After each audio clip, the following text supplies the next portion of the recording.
Hello student, स्वागत है आप सबका आपके अपने यूट्यूब चैनल कंप्यूटर ई नोटबुक पर। आज की वीडियो में हम आपके लिए लेकर आए हैं नेस्टिंग ऑफ मेंबर फंक्शंस की मेंबर फंक्शंस की नेस्टिंग कैसे की जाती है और ये है क्या। आज का टॉपिक स्टार्ट करने से पहले बता दें, लास्ट वीडियो में हमने पढ़ा था कि मेंबर फंक्शंस को कैसे डिफाइन करेंगे, तो मेंबर फंक्शंस की डिटेल जरूर देख लीजिएगा, वीडियो जरूर देख लीजिएगा ताकि आज का कंसेप्ट आसानी से समझ आए। तो शुरू करते हैं आज का टॉपिक, मेंबर फंक्शंस की नेस्टिंग। नेस्टिंग जैसे कि शब्द दर्शाता है, नेस्ट का अर्थ होता है, बिल्कुल सही, आपने सही ध्यान किया, ये होता है घोंसला।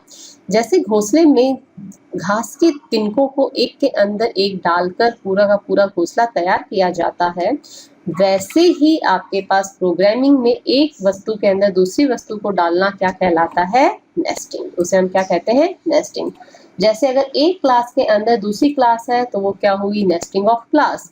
एक इफ स्टेटमेंट के अंदर दूसरी इफ स्टेटमेंट है तो उसे हम कहेंगे नेस्टिंग ऑफ इफ स्टेटमेंट्स। एक लूप के अंदर अगर दूसरा लूप है तो नेस्टिंग ऑफ लूप्स। तो उसी तरीके से एक मेंबर फंक्शन के अंदर अगर आपके पास दूसरा मेंबर फंक्शन आप कॉल करते हो तो इसे हम कहते हैं नेस्टिंग ऑफ मेंबर फंक्शंस।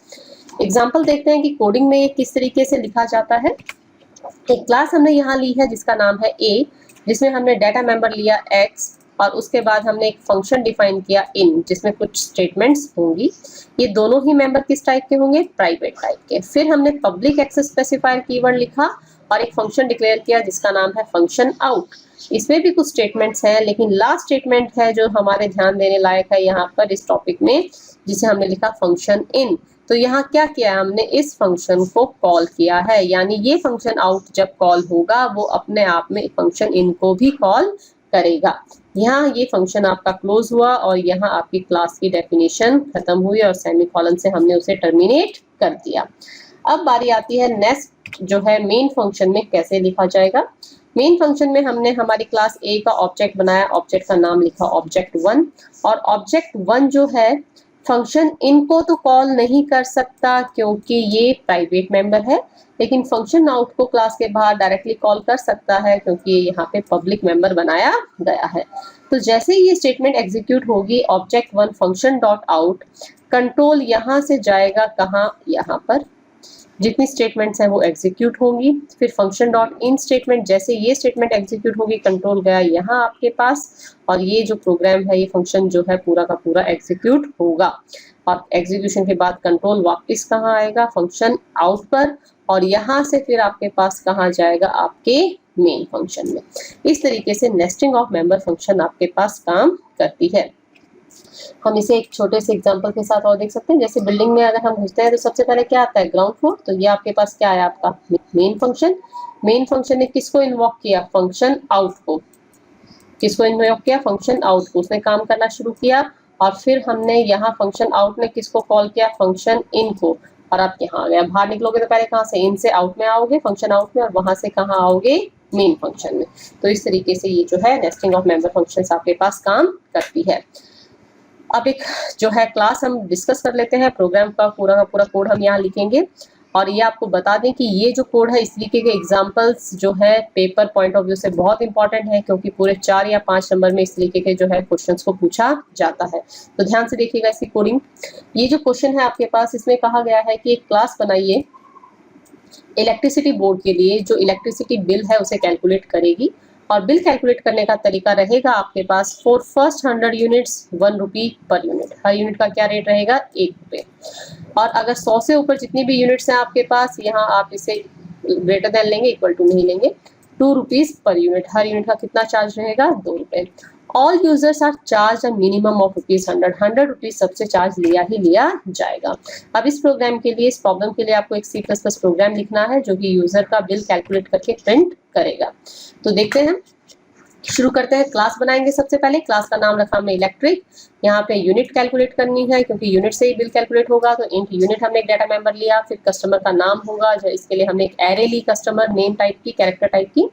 फिर हमने मीटर नंबर एंटर किया क्योंकि हर कस्टमर का अपना मीटर नंबर होता है। अब यहाँ देखिए वॉइड कैलकुलेट, कैलकुलेट करना है हमें। कैलकुलेट करने का क्या था, हमने यहाँ एक वेरिएबल लिया बिल, जो कि अमाउंट को स्टोर करेगा। सबको कितना चार्ज पे करना था, 100 रुपीज, इसलिए हमने इसके अमाउंट 100 फिक्स कर दी है। अब देखिए यहाँ पे हमने कंडीशन लगाई, इफ स्टेटमेंट लगाई कि अगर यूनिट 100 से नीचे थी, उदाहरण के तौर पे अगर आपकी यूनिट 50 है तो आपके पास पर यूनिट कितना चार्ज था, 1 रुपी, तो हमने लिखा यूनिट इंटू 1, तो ये आपके पास यूनिट्स की अमाउंट कैलकुलेट हो जाएगी।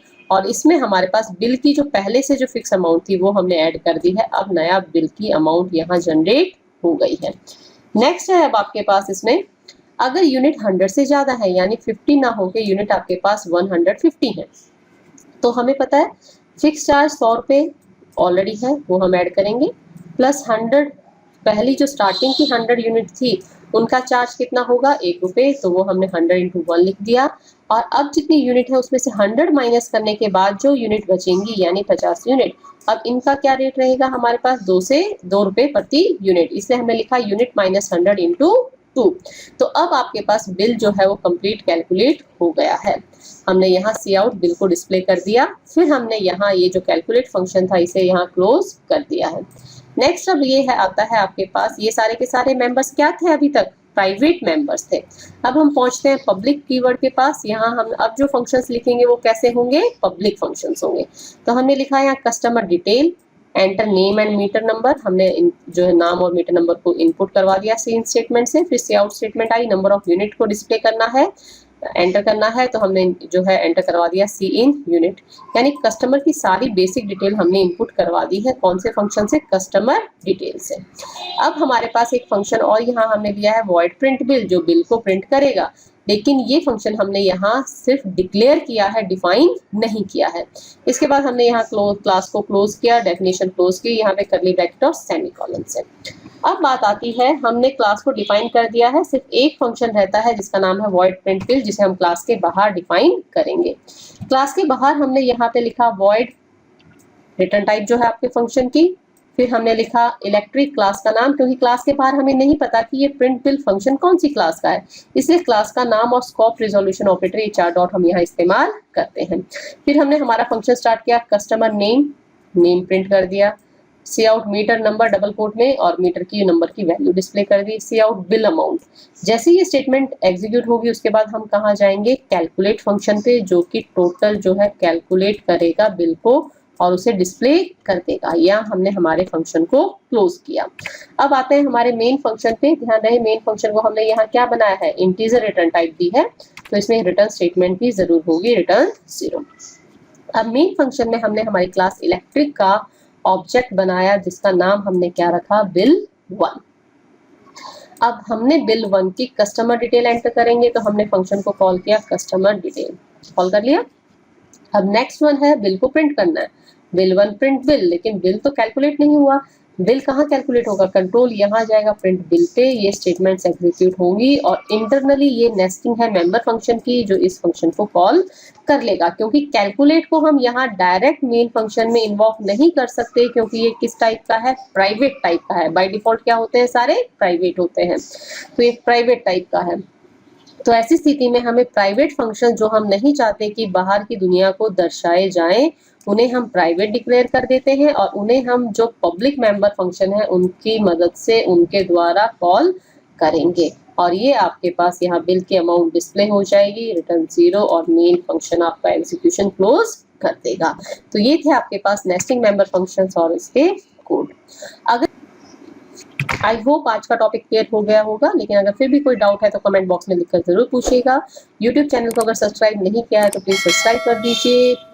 न्यू वीडियोस की नोटिफिकेशंस के लिए बेल आइकन को प्रेस कीजिए और वीडियो को लाइक और शेयर करना मत भूलिएगा। Thank you for watching.